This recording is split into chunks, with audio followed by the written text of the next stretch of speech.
So Chainlink has honestly been underperforming. What's been happening with Chainlink?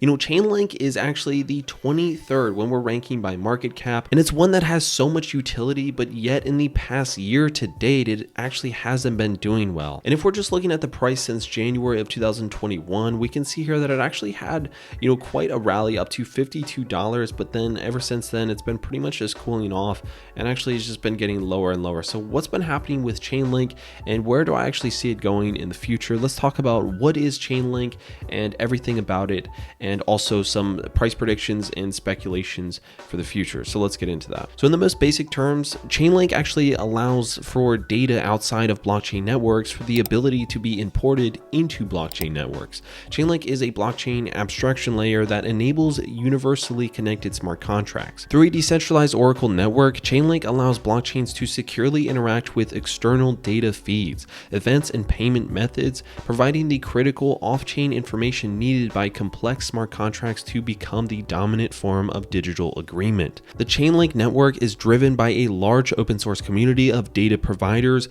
node operators, smart contract developers, researchers, security auditors, and more. The company focuses on ensuring that decentralized participation is guaranteed for all node operators and users looking to contribute to the network. Sadly, it's actually underperformed when we're actually comparing it to other coins and tokens that really offer very little in comparison. And it's actually one that I've had on my watch list for a little while because like myself and many other people, we see it as one of the ones with the greatest potential to it because it actually has a lot of utility. And to be honest, crypto actually needs Chainlink. Otherwise, the entire ecosystem collapses. But as most people would probably agree, it's actually too ahead of its time. Chainlink will show us what it's truly possible for smart contracts as more and more real-world data gets fed into the blockchain, and people will learn that these few on-chain smart contracts are just the snow falling off the tip of the iceberg.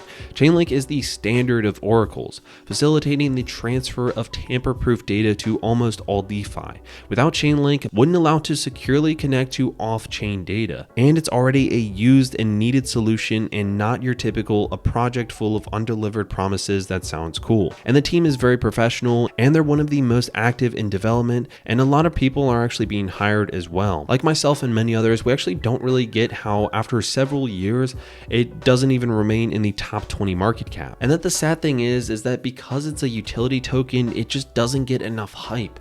And because of this, a lot of people just aren't going to be investing into it. And if we're also taking a look at the tokenomics, the total supply is actually going to be 1 billion link tokens.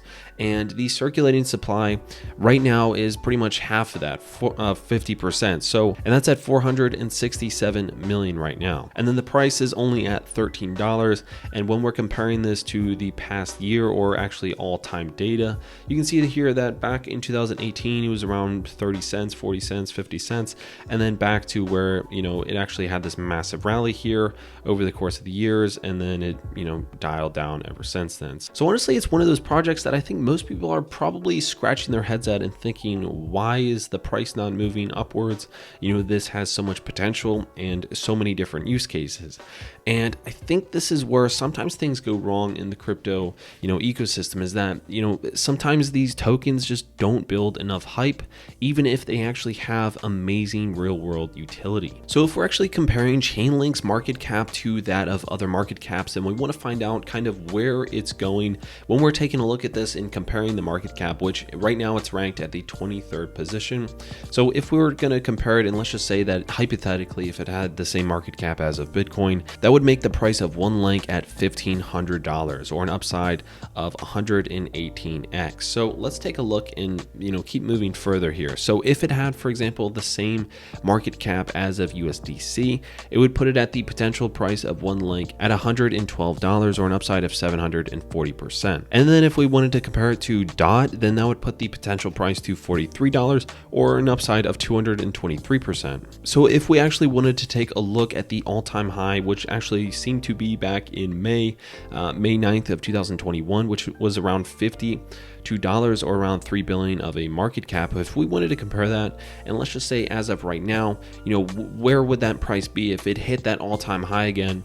What market cap are we actually comparing that to?